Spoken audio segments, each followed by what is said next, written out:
Hello and welcome to CTV News Across Canada for Tuesday, September 16th. We've got the top local stories from coast to coast, stories that affect you and the country. Thanks for joining us. This was where the swastika was. Over the Shar Shalom Synagogue President Joanna Mirsky-Wexler points to where anti-Semitic graffiti was scrawled across the front entrance of their place of worship. It was first noticed early Sunday morning as Hebrew school opened. parents coming in to drop their kids off first noticed it and brought it to our attention. I would say that the children, younger children, they've not been exposed to those kinds of hateful symbols before. The Shar Shalom and the Beth Israel Synagogue, both located on Halifax's Oxford Street, were targeted with violent symbols and false claims. A surveillance camera outside a Jewish institute and residence captured this image, which police released, asking for the public to help identify the individual who they allege is responsible for the graffiti. Halifax Mayor Andy Fillmore called it disgraceful and unacceptable to target places of worship. People need to be able to worship in peace. They need to feel safe going to their places of worship. Those are community gathering places. They're places of spirituality, and this kind of hate and disruption and disrespect is just not who we are here in Halifax. The Jewish community feel targeted. Feels like we're not safe in the city anymore.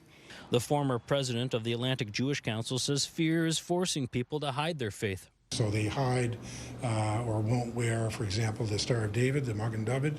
They won't wear that. They won't wear anything that discloses or shows that they're Jewish, which again, in 2025 Canada, people have to hide that they're Jewish is just a disgrace.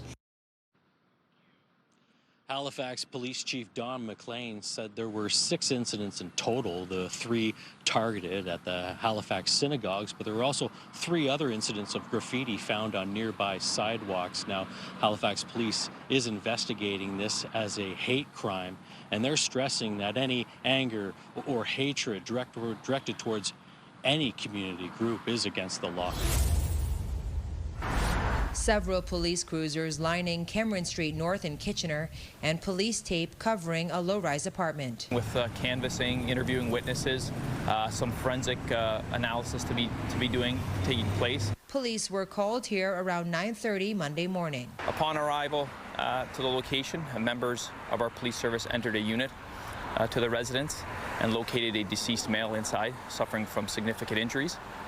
Through investigation, we are now investigating this as a homicide. The victim, a Kitchener man. Police not releasing any more information about him. We do have a female in custody in relation to this incident. We believe that the deceased and this female were known to one another. I'm hoping to release some more information in relation to that. I can also say that we believe that this was a targeted incident and there's no threat to public safety. Residents in the area left shaken. It's a little disturbing to know that there was a death in the area. I'm pretty sure I've never heard of anything like that happening in our downtown area before. No, it's definitely not common, that's for sure. This couple lives nearby and say they knew something was wrong when they saw the heavy police presence. And my other son, he knew someone who lived in there a few years ago, so it is a little concerning. There are a lot of young families in the neighborhood. Waterloo Regional Police have not yet released a cause of death nor word of any charges. Waterloo Regional Police say this is the first homicide of the year. It is still very early in the investigation, and they're asking anyone with information to contact them. He was a very adventurous, very comical, amazing young man. It's been an excruciating 2 years for Jennifer Chenier. Losing a child is the worst thing imaginable. It's been a really, really tough battle. Her son Nick Chenier was just 20 years old when he was electrocuted on the job in May 2023 and died. He was trimming a 6-meter hedge at a home in Manotick when the hedge trimmer came into contact with the 16,000-volt power line. Stephen Deans, who was Chenier's supervisor at Best Green Hedges, is on trial for criminal negligence causing death. The Crown alleges Deans failed to identify or warn Chenier about the danger of the hydro wires and showed a reckless disregard for his safety. There was no conceivable safe, permissible, or legal manner by which Nick could have trimmed the top of that hedge, Crown attorney Ann Fitzpatrick told court. Nick was working perilously in the prohibited distance to the power line that killed him. doing the work he was directed to do by his supervisor, work he never should have been directed to do. Deans has pleaded not guilty. In a statement, his lawyers say, "We would urge everyone watching this tragic case unfold to keep an open mind until all the evidence is heard." This was the first time in the city of Ottawa that a criminal negligence causing death charge has been laid against an employer or supervisor for an individual that has died at work. Chenier's mother and a police officer took the stand on Monday, along with a neighbor who performed CPR on Chenier. She testified there was a lot of crying. Most of the crew that had been working were quite distraught. It was very sad. Chenier's mom says she's turning her pain into purpose. This is my promise to my son. I want to be an advocate for him to raise a lot of awareness of workplace safety, making sure that everybody's family members come home at the end of the day safe. That's what I'm going to bring with me from this, and I know that's something he would want me to do. Last year, the owner of Best Green Hedges pleaded guilty to one of the non-criminal charges laid by the Ministry of Labour. This trial in front of a judge alone is expected to last 3 weeks. Medical gloves and what appears to be blood and a bloody footprint remain at the scene of a reported stabbing early Monday morning. London police were called to Hamilton Road in Inkerman shortly before 4 a.m. Witnesses report a man was found lying on a sidewalk surrounded by trails of blood. Police confirm he was transported to the hospital with serious life-threatening injuries. Chuck Phillips, a nearby resident, heard the initial sirens, but didn't step outside of his apartment until shortly after 4 a.m. By then, he noted blood covering both sides of a pedestrian crossing on the south side of Hamilton Road. There was blood all over the road there, and the cops were here, and they asked me if I heard or seen anything, but no. But it was a little bit nasty when you see blood running down the sidewalk. Around 7:30 a.m., London firefighters used hoses to wash the blood from the roadway. A short time later, police cleared the scene. John Grantmeyer watched investigators and firefighters work from his porch. Figured somebody either got stabbed or something like that because the bleach and everything, obviously there was blood over there. Grantmeyer expressed disdain about what he sees as another example of occurrences in the area.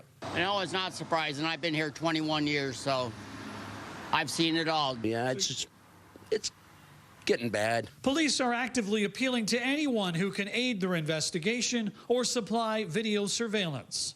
In London, Sean Irvin, CTV News. On Sunday, August 31st in Toronto's downtown core, police say a 12-year-old and 20-year-old went on a violent crime spree. At times during the 5 attacks, one of them was armed with a hammer. 3 of the victims were people experiencing homelessness, and in one case, it's led to the alleged killing of a man beaten in Nathan Phillips Square. It is here that they encountered a 62-year-old underhoused male sleeping on a bench. Unprovoked, they began violently beating this male. Police say all the attacks took place between 5:45 and 8:07 in the morning, with the first 2 at or near Yonge and Dundas. To start, they say the accused approached a man experiencing homelessness sitting on a bench and beat him. He managed to escape, but a short time later, police say the pair attacked another unhoused victim, this time a 70-year-old. He got away too before being rushed to hospital with serious injuries. It was the 3rd attack that took place at Nathan Phillips Square, police say, against the 62-year-old man. This time, the accused took off, with the man going to hospital with serious injuries. He was released, but police say he died 4 days later. The cause of death was determined to be related to this attack. Leaving the square, police say the pair went to Gerrard and Yonge, where they tried to take a 63-year-old man's phone. But when he tried to get it back, they pushed him to the ground, before moving on to College and Yonge, where they asked to use another male's phone. When he refused, police say the accused slapped the phone out of his hand and threw an object at him. Thanks to the keen eye of 2 young officers from 52 Division, the accused were arrested shortly after this final attack. What is very concerning is the age of one of the accused. A 12-year-old male who cannot be identified has been charged with second-degree murder, along with a 20-year-old man, Isaiah Byers, 20, of Toronto. Police say both accused were on release orders at the time and both remain in custody. Police are hoping more people come forward in these investigations. Police say other people were approached by the same pair that same morning, and they believe there were also witnesses. The 62-year-old man who died, his identity has not been yet released as police continue to notify his next of kin. Reporting live, I'm Beth McDonnell. Jeff Cowan is accused of 6 fraud counts. For selling artworks, police say he fraudulently passed off as legitimate works of Norval Morrisseau. Arrested 2 years ago, Cowan was described by investigators as the mastermind of an art fraud ring involving hundreds of mimicked Morrisseau pieces sold around the world, some for as much as hundreds of thousands of dollars apiece. In the Crown's opening address to the jury, Crown attorney Carolyn Hackett said, "This is a trial about allegations of dishonesty about the integrity of the art, and dishonesty about the chain of ownership." The Crown said for about 15 years, starting in 2008, Cowan uttered forged documents and committed fraud by selling certain pieces of art he claimed were painted by Norval Morrisseau. The Crown told the jury witnesses will testify about buying purported Morrisseau works directly from Cowan or from others who said they had purchased them from Cowan. For decades, Morrisseau's estate has publicly battled forgeries of his works that flooded the art world following his death in 2007. Morrisseau has been described as the Picasso of the North and widely considered the grandfather of contemporary Indigenous artwork in Canada. Cowan's 2 co-accused in the case, 78-year-old David Paul Bremner and 84-year-old Jim White, pleaded guilty to fraud charges for their involvement in the scheme. Bremner admitted to creating certificates of authenticity for the works he suspected were fakes, and White to marketing and selling purported Morrisseau pieces he said came from Cowan. An expert witness of Morrisseau art, Dr. Carmen Robertson, was the Crown's first witness, telling the court about Morrisseau's significance to Indigenous art in Canada and outlined his biography and style. Morrisseau did what no other artist in his lifetime had done, including storytelling and painting his life story and tradition, she said. Cowan is representing himself in court without a lawyer. The 3-month trial is scheduled to continue tomorrow. Mike Arsleedy, CTV News, Barrie. The Sault Ste. Marie police are investigating after the city's 3rd homicide of the year was reported over the weekend here on Poplar Avenue. Right now, there are few details that police representatives are able to give as the investigation is still in its early stages. On Saturday evening, 911 communicators did receive a phone call of someone being injured in the 100 block of Poplar Avenue. Officers did respond. They found somebody suffering life-threatening injuries, and as you mentioned, they later succumbed to those injuries. Things looked much different Sunday afternoon on Poplar Avenue as police taped off a large portion of the neighborhood to conduct their work, having now lifted the scene as the investigation continues. Police would not say the nature of the victims' injuries or where in the crime scene they were found by first responders. They did add that next of kin have been notified. Police are also requesting the community's assistance to help in the investigation. We've put out a pieces of information, and we are urging anybody that lives in the area or may have frequented the area on Saturday evening to, obviously check any video surveillance they may have or dash cam, or if they think they heard something, obviously to please contact us so detectives can follow up those leads. Police officials say that in order to protect the integrity of the investigation, they cannot release additional details on the case, but hope that more information can be shared with the public in the following days. Corey Nordstrom, CTV News, Sault Ste. Marie. And Justice Bernard St. Arnaud said upon reviewing this very exhaustive psychiatric evaluation, there was no other verdict but to declare the mother not criminally responsible. We heard today that in that report, 6 months leading up to the events in June, she had started to have a downward spiral in her life. She had started an affair with a work colleague that ended her marriage and led her to eventually quit her job. We heard she had no friends and was spending more and more time online. Now, the report detailed that on June 15th, she had what was called a psychotic break. And in that time, she was convinced that she was being followed. She left her cell phone at home so that she couldn't be tracked and headed to an Ontario farm with her daughter and their dog. Now, according to a police interrogation video submitted today, the mother believed that her former lover had possessed her daughter, and that's why she left her on the side of the 417 in St. Albert. Now, when she walked into a store in Coteau-du-Lac hours later to report her missing, she was erratic and confused and wasn't able to tell police what had happened. After a massive 3-day ground search, the girl was found severely dehydrated, covered in bites and rash, and needed to be hospitalized for 4 days. Here's the prosecutor now with more on her condition today. Psychologically, it's hard. It's hard for the family. The father of the young lady told us that she cannot be left alone anymore, and she feared to be left alone, basically. So Denise, what happens next? Well, now that she has been declared not criminally responsible, the question is, where will she stay and for how long? The defense has asked for her to have unsupervised leaves or unescorted leaves from the Pinel Institute, where she's been held since July. The prosecution opposes that. We heard from her mother and father today, who are both willing to take her in, but the psychiatrist who wrote the report suggests that she stay at the Pinel Institute for now. She has been diagnosed with schizoaffective disorder, and this is a lifelong condition that does require treatment. So the case will continue tomorrow, and we hopefully will hear the judge render his verdict on the future for this mother. Nathaniel Krug died on March 10, 2021, from a drug overdose, just 9 days after he was arrested. Krug was facing attempted murder and firearm charges for a non-fatal drive-by shooting. The jury learned Monday Krug visited a different cell to purchase drugs from another inmate. He hid the drugs inside his body. Krug shared some of the drugs with his cellmate, and they both suffered an overdose.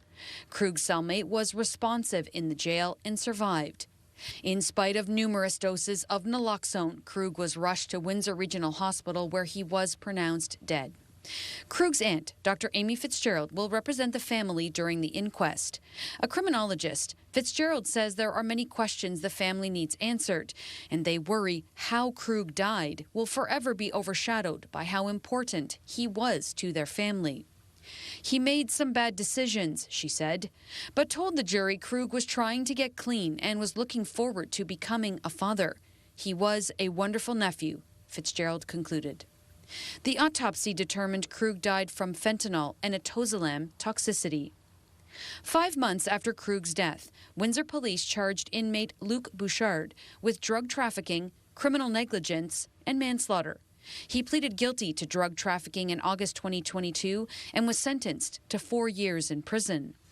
The criminal negligence and manslaughter charges were then withdrawn by the Crown.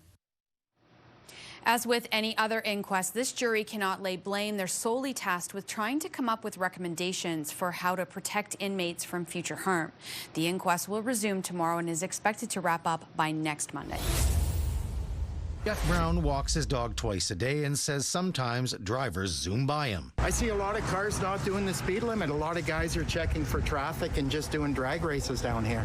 The high speeds worry Brown. Yeah, a little bit of safety with people walking. There's some elderly people in the neighborhood, and I'm concerned for their safety as well. Winnipeg Police Chief Gene Bowers told the Winnipeg Police Board Friday they are focusing on road safety, targeting speeders. We wanted to concentrate on speeding because speeding causes serious injury and death. He says in the second quarter of this year, officers handed out more than 3,800 speeding tickets, the most they've seen in at least 5 years. And we see speed as definitely an issue when it comes to safety on the streets. Recent surveys done by CAA show 82% of Manitobans are concerned about speeding, while 90% of parents reported seeing dangerous driving around schools, including speeding. We know that speed kills. We know that it's one of the quickest and easiest things we can do as motorists to ensure safety, and even small reductions have a noticeable impact. In an attempt to reduce speeds, the city recently placed these removable calming curbs in various locations regulations